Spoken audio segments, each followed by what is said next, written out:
کہاں چلی گئی تھی تم؟ مہندی کے آدھے فنکشن سے ہی طبیعت تو ٹھیک ہے نا تمہاری؟ وہ پاس آ کر اس کے ماتھے پر ہاتھ رکھے یوں پوچھ رہی تھی گویا ان دونوں کے درمیان بہت بہترین رشتہ ہو۔ نازنین نے غیر آرام دہ سی نگاہ ڈالی تھی ان پر۔ مجھے لگا تھا کہ آپ میری شکل تک نہیں دیکھنا چاہیں گی۔ وہ کیوں؟ انور والی بات پر۔ بہت اچھا کیا ویسے تم نے اس کی بہن کے ساتھ۔ تم نہیں لگاتی تھپڑ تو میں لگا دیتی۔ بہت بکواس کر رہی تھی وہ لڑکی۔ وہ اب اس کے سامنے بیٹھ گئی تھی۔ ہم لوگوں نے بوجھ ڈال دیا ہے نا آپ کے گھر میں آ کر۔ میں جلد ہی امی اور وچی کو لے کر۔ ناشتہ کیا تم نے؟ انہوں نے آرام سے بات کاٹی تھی اس کی۔ وہ چہرہ اٹھائے انہیں حیران آنکھوں سے دیکھنے لگی تھی، پھر آہستہ سے سر نفی میں ہلایا۔ دن چڑھ آیا ہے لیکن تم نے اب تک ناشتہ نہیں کیا۔ ٹھیک کہتی ہیں بھابھی، بہت ضدی ہو، جاوید بھائی کی طرح۔ وہ بھی کھانے پینے کے معاملے میں بہت ضدی تھے۔ بول بول کر وقت پر کھانا کھانے کے لیے کہنا پڑتا تھا انہیں۔ جانتی ہو رات کو اکثر مجھے نیند سے اٹھا کر کھانا گرم کرنے کے لیے کہتے تھے تو میں بہت ناک منہ چڑھایا کرتی تھی، لیکن وہ میرے اتنے اچھے بھائی تھے کہ میں انہیں انکار نہیں کر پاتی تھی۔ وہ انہیں اداس آنکھوں سے تک رہی تھی۔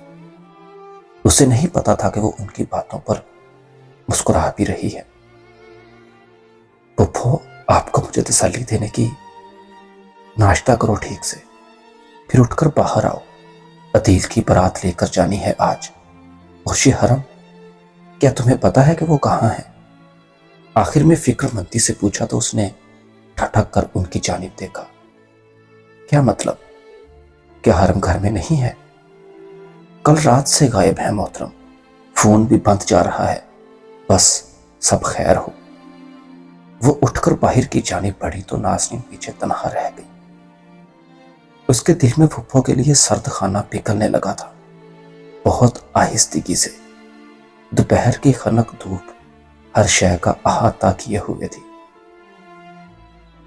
اس نے سائیڈ ٹیبل پر رکھا فون اٹھا کر نگاہوں کے سامنے کیا، پھر ہتھیلی سے دونوں رخسار رگڑ کر صاف کیے۔ وہ زاویار کو فون کر کے حرم کے بارے میں معلوم کرنا چاہ رہی تھی۔ زاویار اپنے کمرے کی دیوار سے پشت ٹکائے بیٹھا تھا۔ کچن سے اٹھا پٹک کی آوازیں آ رہی تھی اور سارنگ شاید اس کے کھانے کے لیے کچھ بنا رہا تھا۔ اس نے اسے منع بھی کیا لیکن وہ نہیں مان رہا تھا۔ اپارٹمنٹ کے کمرے میں پردے گرے ہوئے تھے اور ہر سو اندھیرا تھا۔ اس نے گرے پردے اٹھانے کی زحمت تک نہیں کی تھی۔ وہ کچھ دیر پہلے ہی احمد کو اپنے ہاتھوں سے دفنا کر آیا تھا۔ روشنی کا سامنا کرنے کا دل کیسے چاہ سکتا تھا اس کا؟ دفعتاً اس کا فون بجا تو اس نے ساتھ رکھے فون کی جانب دیکھا، پھر ہاتھ بڑھا کر اسے اٹھا لیا۔ حرم تمہارے ساتھ ہے؟ نازنین نے جلدی سے سوال کیا تو اس نے گہرا سانس بھرا۔ نہیں، صبح سے خاموش رہنے کی وجہ سے اس کا گلا عجیب سا ہو رہا تھا۔ نازنین جو اگلا سوال کرنے لگی تھی ٹھٹک کر رک سی گئی۔ تو تم ٹھیک ہو نا؟ جی۔ زاویار، کیا ہوا ہے؟ اسپیکر سے اس کی فکر مند سی آواز باہر کو گونج رہی تھی۔ اس کا چہرہ خالی تھا۔ احمد کو قتل کر دیا گیا ہے، بنا کسی تاثر کے کہا تو دوسری جانب نازنین کچھ پل کے لیے بول ہی نہیں سکی۔ تم ٹھیک ہو؟ اسے احمد سے کوئی سروکار نہیں تھا لیکن وہ اس کا باپ تھا، کچھ تو محسوس کر رہا ہوگا وہ بھی۔ لیکن زاویار واقعتاً بس اسے اپنے اندر پھیلی خاموشی کو محسوس کر رہا تھا۔ وہ اس کے قتل پر خاموش ہو گیا تھا۔ مجھے اس سے کبھی لگاؤ نہیں تھا، بالکل ٹھیک ہوں۔ کہاں ہو تم ابھی؟ لیکن وہ پریشان ہو چکی تھی۔ گھر پر ہوں۔ کچھ کھایا ہے تم نے؟ نہیں۔ کدھر ہو تم؟ مجھے ایڈریس بھیجو۔ اس کی کوئی ضرورت نہیں ہے میڈم۔ زاویار، تم نہیں بتاؤ گے تو میں سارنگ سے پوچھ لوں گی۔ اور اس نے مجبوراً اسے گھر کا پتہ بتا دیا تھا، پھر فون اپنے ساتھ رکھ لیا۔ وہ اس کے گھر آ رہی تھی، اس کا رخ اب تک سامنے موجود دیوار کی جانب ہی تھا۔ اسی پل کمرے میں داخل ہوتے سارنگ نے اس پر نگاہ ڈالی اور پھر ہاتھ مار کر کمرے کی بتیاں روشن کی۔ کھانا تیار ہے، ناسنین آ رہی ہیں، اس نے جیسے اسے اطلاع دی تھی۔ سارنگ نے ناسمجھی سے اس کی جانب دیکھا۔ یہاں کیوں؟ وہ میرے لیے پریشان ہے، آہستہ سے کہا تو سارنگ نے گہرا سانس لیا، پھر وہ آگے بڑھ کر بیڈ پر آ بیٹھا۔ اس کی جانب گردن موڑے دیکھنے لگا۔ وہ چند لمحے اسے یوں ہی دیکھتا رہا، پھر چہرہ سامنے کی جانب پھیرے مدھم آواز میں کہنے لگا، کبھی تم دونوں کی اتنی دوستی تھی کہ میں خوفزدہ ہو جایا کرتا تھا۔ کبھی تم دونوں ایسے دشمن ثابت ہو گئے کہ میں راتوں کو ڈر کر اٹھ جایا کرتا تھا۔ کبھی تم نے اس کی اتنی پرواہ کی کہ مجھے تمہاری نفرت جھوٹ لگنے لگی۔ کبھی اس نے تمہاری اتنی فکر کی کہ مجھے تم دونوں کے درمیان پھیلے تنفر پر شک سا ہونے لگا۔ کبھی تم اس کی محبت بچانے میں ناکام ثابت ہوئے اور کبھی وہ تمہارے سچ کو سمجھ نہیں پایا۔